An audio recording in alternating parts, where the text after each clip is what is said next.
At 150 years old, he's entering the prime of his life. He's still growing.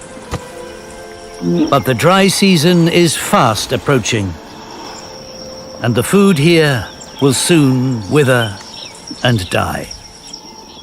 With the wisdom of his years, he knows exactly what to do. The problem is they are 6 miles inland and a 1,250-foot climb. Surprisingly, his old age is the key to his success. His large size means he can overcome obstacles that younger, smaller tortoises simply cannot.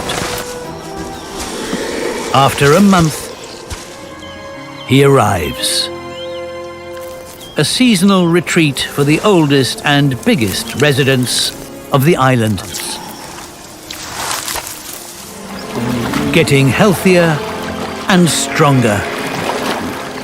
His old age really will be the best years of his life.